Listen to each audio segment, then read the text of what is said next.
Good morning, first graders. I'm going to read to you one of my very favorite books called Chrysanthemum. It's by Kevin Hinckus, and in this story you'll see a girl who had a very interesting name. And today I want you to get a chance to introduce yourself to our class and share your name. And we know that your name is very special because it's part of what makes you you. My first name is Natalie. You call me Mrs. Smith because that's my last name. But you're going to listen to this story and see if you can relate to some of the kids in Chrysanthemum's class, or if you can relate to Chrysanthemum. It's called Chrysanthemum by Kevin Hinckus.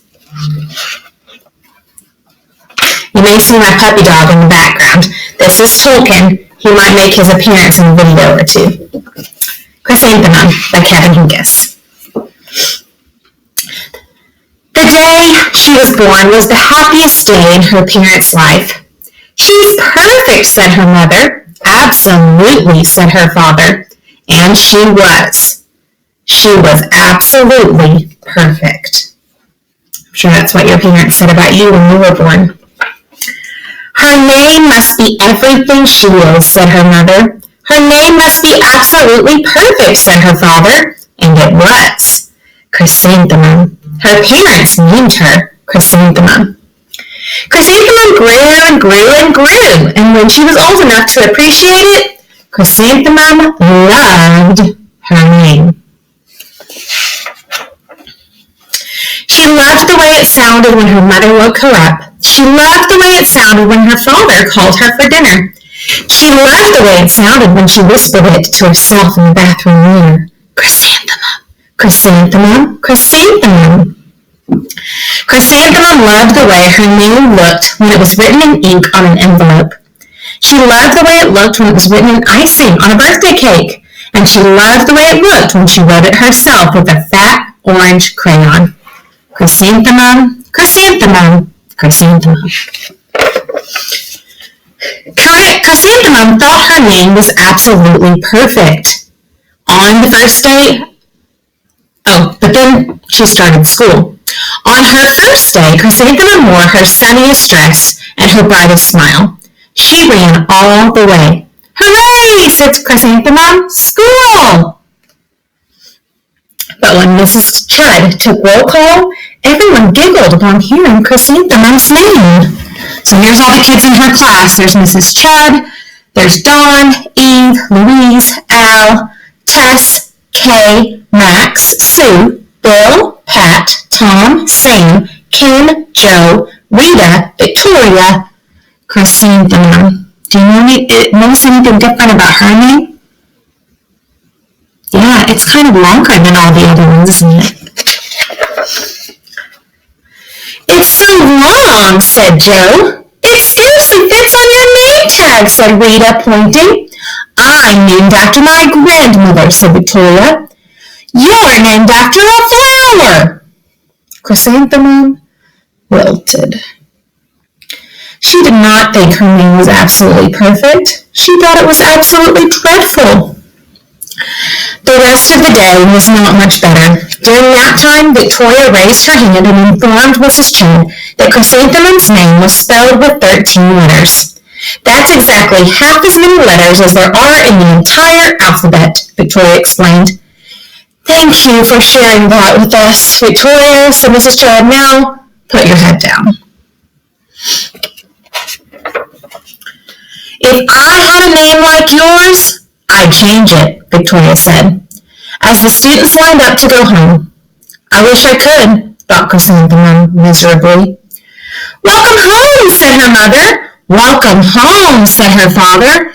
"School is no place for me," said Chrysanthemum. "My name is too long.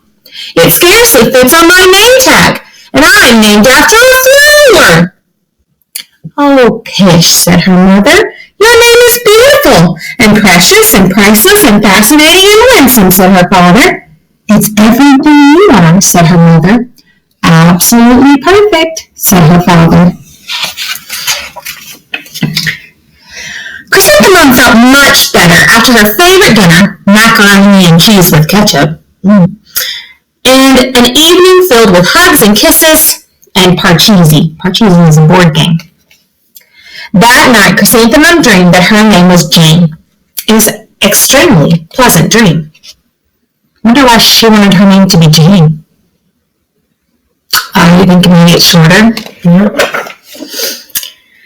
The next morning, Chrysanthemum wore her most comfortable jumper. She walked to school as slowly as she could, and she dragged her feet in the dirt. Chrysanthemum, chrysanthemum, chrysanthemum, she wrote. She even looks like a flower, said Victoria as Chrysanthemum entered the playground. Let's pick her, said Rita, pointing. Let's smell her, said Joe.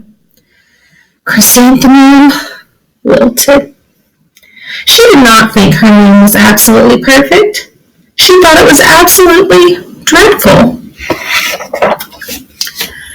The rest of the day was not much better. During nap time, Victoria raised her hand and said, A chrysanthemum is a flower. It lives in the garden with worms and other dirty things. Thank you for sharing that with us, Victoria, said Mrs. Judd. Now, put your head down. I just cannot believe your name, Victoria said as the students lined up to go home.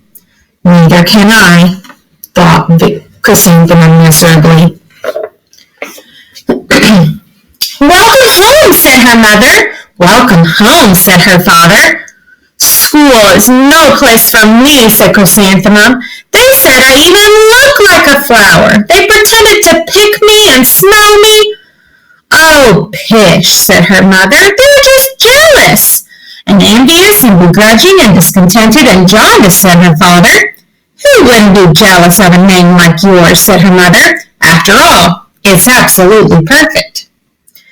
Chrysanthemum felt a trifle better after her favorite dessert, chocolate cake with buttercream frosting, and another evening filled with hugs and kisses and Parcheesi.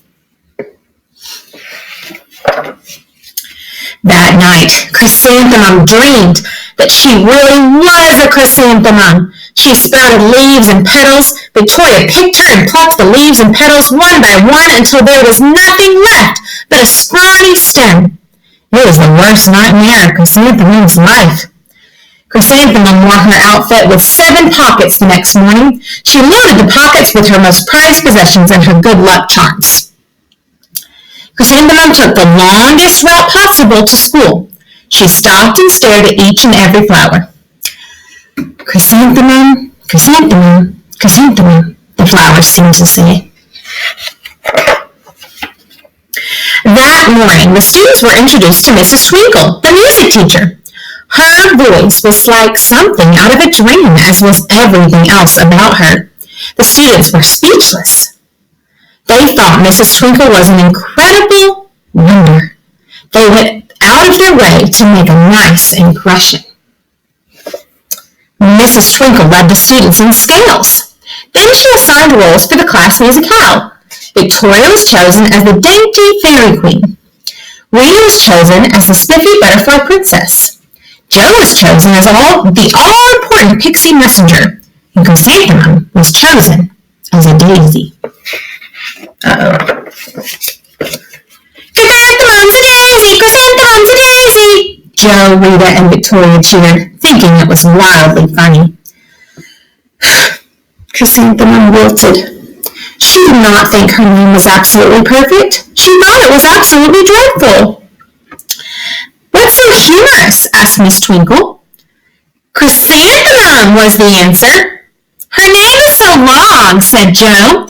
It scarcely fits on her name tag, said Rita, pointing. I'm named after my grandmother, said Victoria, and she is named after a flower. My name is Nell, said Miss Twinkle. Is? said Joe. My name would scarcely fit on a name tag, said Miss Twinkle. It would? said Miss Rita, pointing. And, said Miss Twinkle, I'm named after a flower. You are? said Victoria. Delphinium Twinkle. That's my name. And if my baby is a girl, I'm considering Chrysanthemum as a name. I think it's absolutely perfect. Chrysanthemum could scarcely believe her ears. She blushed. She beamed. She bloomed. Chrysanthemum, chrysanthemum, chrysanthemum. Joe, Rita, and Victoria looked at Chrysanthemum wonderingly. "Call me Marigold," said Joe. "I'm Carnation," said Rita, pointing. "My name is Lily of the Valley," said Victoria. Do you know what all three of those names have in common? They're all flowers. They want to be named after a flower just like Chrysanthemum. Chrysanthemum did not think her name was absolutely perfect. She knew it. She's feeling a lot happier now, isn't she? Here's the epilogue. This is what happened in the end. Overall, the class musicale was a huge success. Chrysanthemum was an absolutely perfect as a daisy. Victoria made the only mistake. She completely forgot her lines as the dainty fairy queen. Chrysanthemum thought it was wildly funny, and she giggled throughout the entire Dance of the Flowers. Eventually, Mrs. Twinkle gave birth to a healthy baby girl, and of course, she named her Chrysanthemum. I like this story because it talks about our names and how they're all special. And even though Chrysanthemum's was really long and she was named after a flower and it was kind of different, that is one of the things that made her special. You know, there's lots of things that make you special, but your name is one of them. So today in our flip grid, I want you to tell the class what your name is and then tell us something about you. I know we don't get to meet each other in person, so we have to do things like this so we can introduce ourselves to each other. So I'm excited for you to get to meet your class today. After you film your flip grid, then you can go back and you can listen to what your friends have to say about Chrysanthemum, or about their names, and as they're introducing each other. So I hope you will get to meet some of your friends today. You can actually comment on their videos and say hello. And I'm excited about meeting all of you today. See you later.